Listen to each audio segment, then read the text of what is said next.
बिस्मिल्लाहिर्रहमानिर्रहीम अस्सलाम वालेकुम। मैं इस्लामुद्दीन साजिद और उम्मीद है आप सब खैरियत से होंगे। पाकिस्तान की सियासी सूरत-ए-हाल में बड़ी तेज़ी के साथ तब्दीली आ रही है और शायद आप लोग देख रहे हैं कि पिछले 2-3 दिन के दौरान हुकूमत के जो तेवर है वो बिल्कुल तब्दील हो गई है। हुकूमती वज़रा ने एस्टेब्लिशमेंट पे के ख़िलाफ़ इल्ज़ामात का सिलसिला भी शुरू कर दिया है। कुछ सख्त किस्म के बयानात भी शायद आप लोगों ने देखे होंगे कुछ वफाकी वज़रा की तरफ से। और आज आसिफ ज़रदारी और शहबाज शरीफ के दरमियान मुलाकात भी हुई है और जब वो मुलाकात के लिए आ रहे थे तो शायद आप लोगों ने उनकी तस्वीरें और वीडियोज़ तो सोशल मीडिया पे देखे होंगे कि ज़रदारी साहब बहुत परेशान नज़र आ रहे थे। हालाँकि अगर आप देख लें वो जब भी पहले जब ये रिजीम चेंज ऑपरेशन हुआ और ये सारी चीज़ें हुई तो उसके बाद जब भी मौलाना फजलुर रहमान या शहबाज शरीफ के साथ उनकी मुलाकात होती थी तो वो बड़ा खुश नज़र आ रहा था। लेकिन आज पहली मर्तबा उनके चेहरे पे परेशानी के जो आसार थे वो नुमायाँ थे। इससे आप अंदाज़ा लगा रहे हैं कि इस वक्त पीडीएम एक मुश्किल सूरत-ए-हाल से गुजर रही है। और क्यों गुजर रही है? देखिए वो 2 चीज़ों के अंदर फंस गए हैं। एक तो इमरान खान का जो लॉन्ग मार्च है और उसने रावलपिंडी के अंदर अपनी आमद का जो ऐलान किया है कि 26 नवंबर को वो रावलपिंडी पहुंचेंगे। दोपहर 2 बजे, 3 बजे, 4 बजे जिस वक्त भी वो पहुंच गए। एक तो वो बड़ा क्रिटिकल टाइम है, बहुत ज़्यादा क्रिटिकल टाइम है और उसी वजह से हुकूमती वज़रा उनके बयानात भी आ रहे हैं कि वो तो इस्लामाबाद आ रहे थे और अचानक उसने अपना प्लान तब्दील करके रावलपिंडी में धरने का ऐलान किया। और ये वही राना सनाउल्लाह थे जो आप सुन रहे थे और उनके बाकी वज़रा जो बड़े मुतकब्बिराना अंदाज में कह रहे थे कि इमरान खान आप आ जाए, आपके साथ हम देखेंगे, आपके लिए इतने हज़ार जो पुलिस और रेंजर्स और एफसी की फोर्स है वो हमने तैयार कर लिया है। कौमी ख़जाने से करोड़ों रुपए इन लोगों के नाम पे खर्च किए गए हैं। इस पे किसी दिन प्रोग्राम करेंगे और इसके बाद फिर हम ये भी मुतालबा करेंगे कि ये इन लोगों के नाम पे जो करोड़ों रुपए कौमी ख़जाने से निकाले गए थे वो पैसा कहाँ खर्च हुआ है। ये एक बहुत बड़ा स्कैंडल इसके बैक पे है और ये भी सामने आ जाएगा। लेकिन इमरान खान ने इन लोगों के साथ जो सियासत की वो इन लोगों ने कभी सोचा भी नहीं था कि इमरान खान इनके साथ वो कुछ करेंगे जो इनके वहम और गुमान में भी नहीं था। अभी ये किधर फंस गए हैं? ये अभी फंस गए हैं, एक तो आप लोगों को याद होगा जिस पे हमने भी कई प्रोग्रामों में बात की थी कि ये लोग आर्मी एक्ट के अंदर तरमीम करना चाह रहे हैं और उसके लिए काफ़ी कोशिशें भी की गई थी। लेकिन चूंकि इनके पास इतना ज़्यादा टाइम नहीं था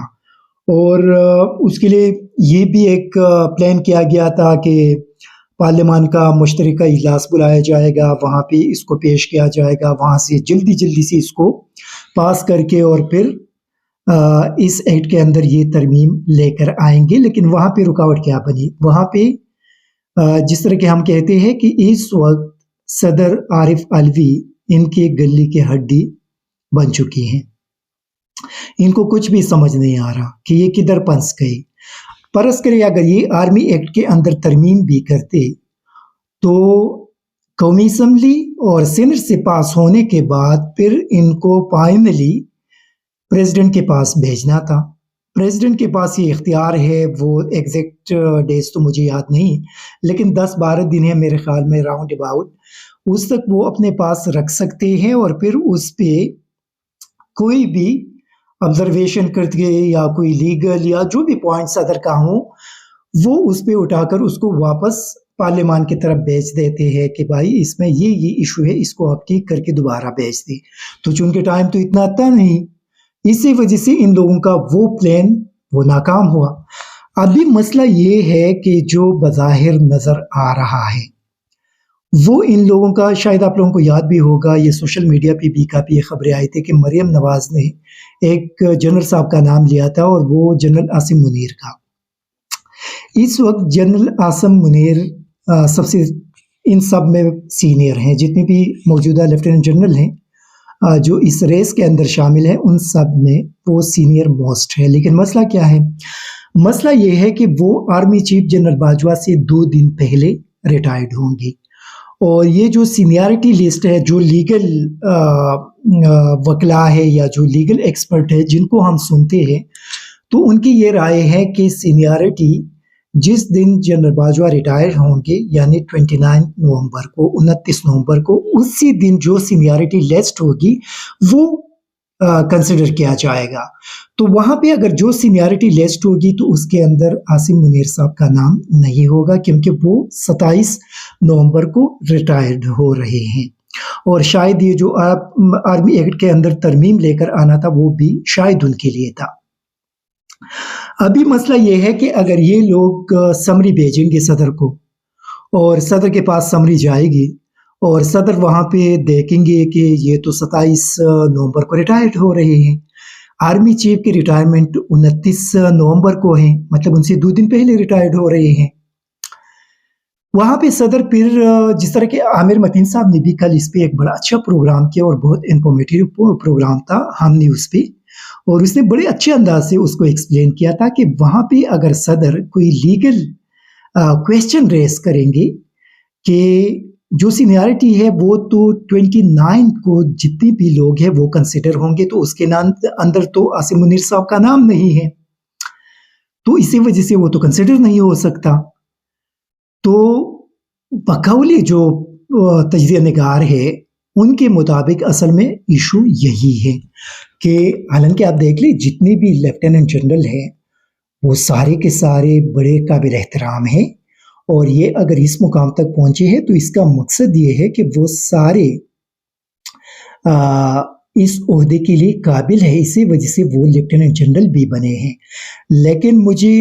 نہیں پتا کہ یہ لوگ کیوں بزد ہیں اور کس بات کے لیے بزد ہیں، اور یہ لوگ فوج کا جو ایک واحد ادارہ رہ گیا ہے، جو ایک ڈسپلنڈ آرگنائزیشن ہے، اور وہاں پہ پاکستان کا سب سے زیادہ مضبوط ادارہ ہے، اس کو بھی یہ لوگ تباہ کرنے کے پیچھے پڑ گئے ہیں۔ اور یہ مارچ میں ہم لوگ یہی بتا رہے تھے کہ دیکھیں جو کچھ آپ لوگ کر رہے ہیں جو ریجیم چینج آپریشن کے اندر، یہ آپ لوگوں کے لیے درد سر بنے گا، اور وہی آج درد سر بن گیا۔ دیکھ لیں کیا کس قسم کے بیانات آ گئی۔ کل خواجہ آصف نے بھی قومی اسمبلی کے اندر کھڑے ہو کر فوج کے خلاف تقاریر کی، حالانکہ بینگ اے ڈیفنس منسٹر یہ آپ کی ذمہ داری ہے کہ آپ اپنے فوج کی دفاع کریں گے، لیکن وہاں پہ ڈیفنس منسٹر نے فوج کے خلاف تقاریر کی۔ آپ دیکھ لی اس شاہد خاقان عباسی کو، آپ دیکھ لیں رانا ثناء اللہ کو، آپ ان کے بغل بچوں کو دیکھ لیں، جو سلسلہ شروع ہو چکا ہے۔ یہی چیز تھی جس کے حوالے سے ہم بار بار بات کر رہے تھے کہ ان لوگوں پہ اعتماد نہ کرے۔ یہ جو جب بھی اگر ان کے مفادات کو جہاں بھی کوئی تکلیف ہوگی اور جہاں بھی کوئی زک آئے گا تو یہ لوگ اپنے آنکھیں بند کر چینج کر کے آپ لوگوں کے پیچھے پڑ جائیں گے، اور وہی سلسلہ آج شروع ہوا، کیونکہ ان لوگوں کا بنیادی جو مقصد ہے اور جو بنیادی پریورٹیز میں سے ہیں وہ ان کے ذاتی مفادات ہے۔ جب بھی زرداری کے ذاتی مفادات اگر وہاں پہ اس پہ کوئی حرچ آئے گا، شریف برادران کا مسئلہ ہوگا، مولانا کا ہوگا، تو یہ لوگ اپنے ذاتی مفادات پہ کبھی بھی کمپرومائز نہیں کرتے۔ ان کے پاس میرے خیال میں جو نیشنل انٹرسٹ ہے وہ سیکنڈ کیٹیگری کے اندر ہوں گے، جو فرسٹ کیٹیگری ہے وہاں پہ ان کے ذاتی مفادات ہیں۔ ان کے سارے کیسز ختم کی گئی، جو نیب قانون کے اندر ترامیم کی گئی ہے، اور اس پہ اسٹیبلشمنٹ نے آنکھیں بند کر دیے تھے، اور پاکستانی قوم کے 1100 ارب روپے ان لوگوں نے ایک دوسرے کو معاف کر دیا۔ تو یہ کتنا ایک بڑا ظلم قوم کے ساتھ ہوا۔ اور اسی وقت ہم کہہ رہے تھے کہ دیکھیں جتنی بھی لوگ اس وقت اگر سوال اٹھا رہے ہیں تو یہی وہ لوگ ہیں جو اس ملک سے محبت کرتے ہیں، اور اسی وجہ سے یہ لوگ پریشان بھی ہیں، اور یہ جتنے بھی بغل بچے ہیں یہ بھی سارے آپ کے اگینسٹ ہو جائیں گے، کیونکہ ہر کسی کے اپنے مفادات ہوتے ہیں، وہ اپنے مفادات کے لیے یہ ساری چیزیں کرتے ہیں۔ اور جو لوگ اس وقت حق کے ساتھ کھڑے تھے ان کے مفادات صرف پاکستان ہے، پاکستان کے مفادات ان کے مفادات ہیں، اور وہ آج ثابت بھی ہوا، اور ابھی مزید بھی ثابت ہوگا۔ یہ آنے والے جو چند دن ہیں یہ بڑے امپورٹنٹ ہے، لیکن مسئلہ یہ ہے کہ یہ لوگ ایک تو صدر عارف علوی کی وجہ سے پھنس گئی ہے، دوسرا عمران خان 26 نومبر کو آئیں گے راولپنڈی میں۔ راولپنڈی کے اندر آپ لوگوں کو پتہ ہے کہ GHQ ہیں، باقی اداروں کے سارے ہیڈ کوارٹر وہاں پہ ہے۔ इमरान खान वहाँ पे धरना देंगे, तो अगर वहाँ पे धरना देंगे और यहाँ से कोई ऐसा फैसला हो जाए जो परस करे, जिस पे सदर वहाँ पे कोई इतराज़ करे या कुछ और हो जाए और ये उसके अगेंस्ट जाएँगे, तो वहाँ पे इमरान खान बैठा होगा। जब वो वहाँ पे मौजूद रहेगा तो फिर आप सोच लें कि क्या हो सकता है। इसी वजह से ये लोग फंस गए हैं। दूसरा सबसे इम्पोर्टेंट चीज़ ये है कि इमरान खान के वहाँ पे मौजूदगी नई आर्मी चीफ के लिए भी एक बड़ा चैलेंज है, क्योंकि सबसे पहले उनकी जो प्रायोरिटी होगी वो इस पॉलिटिकल इंस्टेबिलिटी को ख़त्म करना होगा, और उसके लिए जो भी तरीका वो इस्तेमाल करेंगे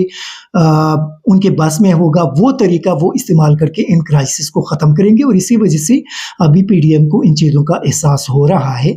कि जो भी आर्मी चीफ आएगा उनकी अव्वलीन प्रायोरिटी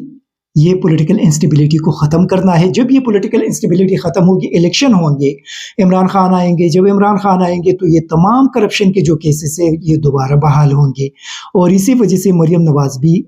यहाँ से निकल चुकी हैं, और उनको भी देख ले नवाज शरीफ को भी, कि जो इनकलाब वो पाकिस्तान के अंदर लेकर आना चाह रहे थे, वो इनकलाब तो यूरोप में पहुंच चुका है, लेकिन अभी शायद वो लंदन से वापस ना आ सके, क्योंकि जो उनके डॉक्टर्स ने कल अदनान, उनका जो डॉक्टर अदनान है, ज़ाती मुआलिज है, उनका जो स्टेटमेंट आया है,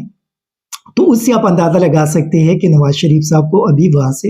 अमेरिका शिफ्ट करेंगे, और अमेरिका में बाकी पता नहीं कितना टाइम वो गुजारेंगे। हालांकि आप सोच लें कि जो हेल्थ फैसिलिटीज़ ये अमेरिका के अंदर बता रहे हैं, क्या वो लंदन के अंदर नहीं है? लेकिन मसला ये है कि कुछ ऐसी